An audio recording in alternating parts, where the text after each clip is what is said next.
Hi, my name is Aiden Eichberger, and this is my speech on how to make the best cup of coffee. How many of you start your day with a cup of coffee? For many, it's an essential part of the morning routine. But did you know that there's an art and science to brewing the perfect cup?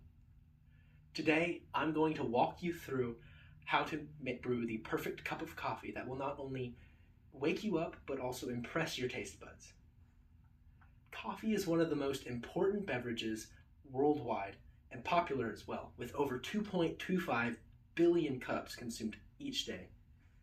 The process of making a great cup of coffee is often overlooked, however, but many enthusiasts consider it an art form. From choosing the right beans, temperature, to even the specific brewing technique you use, each of these steps will influence the flavor in a unique way. Brewing the perfect cup of coffee is an easy and enjoyable process that, when done right, enhances the flavor and experience of your coffee. So it's important that we go over each step so that you can enjoy the best cup each time. The first step to brewing that great cup of coffee is selecting your beans. You'll want to choose high quality and freshly roasted coffee beans that you can typically find at any brewery. The type of beans you pick will have a huge impact of the flavor of your coffee. Arabic beans are known for their smoother, milder flavor and rather high acidity. They often have complex, fruity, and floral notes, making them a preferred choice for coffee connoisseurs and big franchises alike. They are commonly used in specialty coffee and premium blends. Robusta, on the other hand, has a stronger, more bitter taste with earthy and nutty notes that tend to be harsher and less refined, making it a popular choice for espresso blends. For the freshest taste, try to buy whole beans and grind them yourself right before brewing. Colleen on the Spruce Eats recommends that you need to be sure to store your beans in an airtight container away from light and heat to preserve their freshness.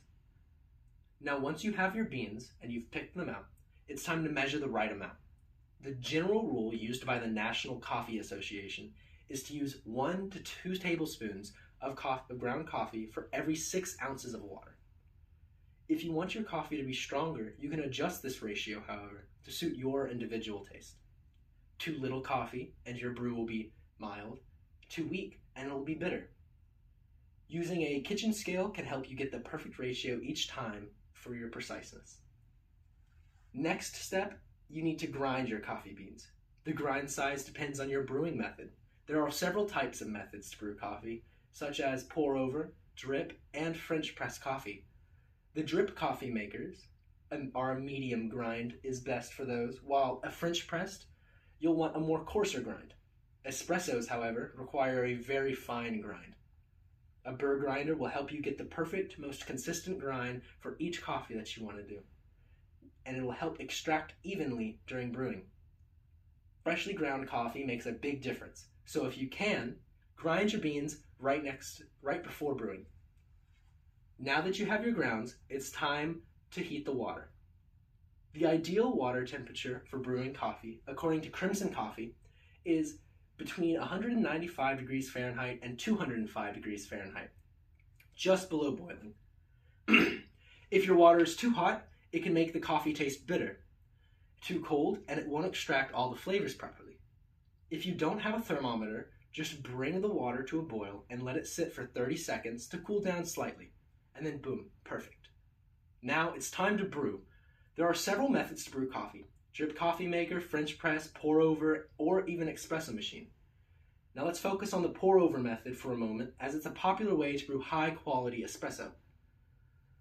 To make pour over coffee, place your ground coffee into a filter and slowly pour hot water in a circular motion, starting at the center and gradually working outwards. The goal is to saturate all of the coffee grounds from the top to the bottom evenly.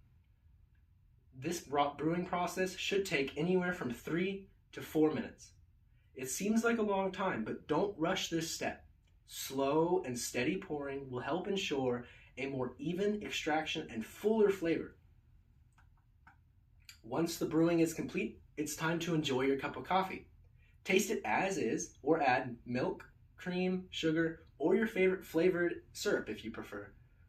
Be sure to drink your coffee as soon as it's brewed for the best taste. Coffee tastes its best within 15 minutes of brewing, so don't let it sit around too long. And there you have it. With just a few simple steps, choosing quality beans, measuring, grinding, heating, brewing, and enjoying, you can brew the perfect type of coffee every time.